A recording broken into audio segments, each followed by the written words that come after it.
جب آپ رحمتہ تعالیٰ علیہ کی عمر 6 برس کی تھی، اس وقت تک کے طہارت اور دیگر جو دین کے ضروری مسائل ہیں ان سے علم حاصل کر چکے تھے، اور 7 برس کی عمر میں آپ رحمتہ تعالیٰ علیہ حفظ قرآن بھی مکمل کر چکے تھے۔ ایسا ذوق علم دین ہونا یہ بھی ضروری ہے۔ ہم بسا اوقات لوگوں کو دیکھتے ہیں کہ دعویٰ ولایت کا بھی ہوتا ہے، دعویٰ بہت بڑی صوفیائی کا بھی اپنے اعتبار سے ہوتا ہے، بڑی پارسائی کا بھی ہوتا ہے، لیکن علم دین سے ایسے کورے ہوتے ہیں کہ کیا کہا جائے۔ پارسا تو وہ بنے گا جس سے علم ہوگا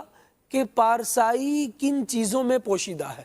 جس کو اپنی طہارت کا علم نہیں، ناپاک ہو جائے تو اسے اپنی پاکی حاصل کرنا نہ آئے، وہ شخص کیا پارسا بن پائے گا۔ کہا جاتا ہے کہ جب حضرت آل شاہ عباس قلندر رحمتہ تعالیٰ علیہ کم سنی کے ہی عالم میں تھے، تو اس وقت بھی آپ رحمتہ تعالیٰ علیہ کی علم دین کی طرف ایسی رغبت تھی کہ اپنے اس بچپنے کے عالم میں ہی جہاں دین کی بات ہوتی دیکھتے تھے اس محفل کی جستجو فرمایا کرتے تھے۔ بلکہ جب اکابرین کی بارگاہ میں حاضری ہوتی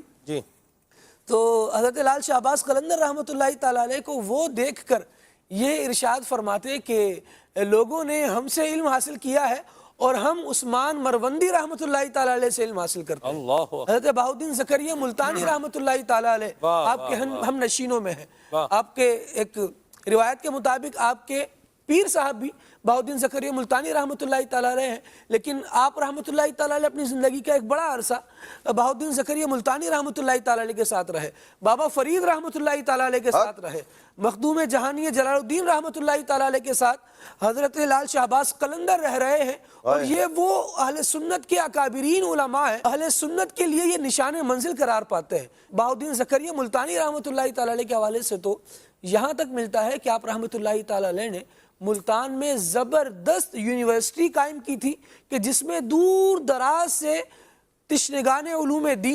دین کے پیاسے آیا کرتے تھے اور اپنی پیاس بجھایا کرتے تھے۔ انہی میں ایک حضرت لال شاہ عباس قلندر رحمتہ تعالیٰ علیہ بھی تھے۔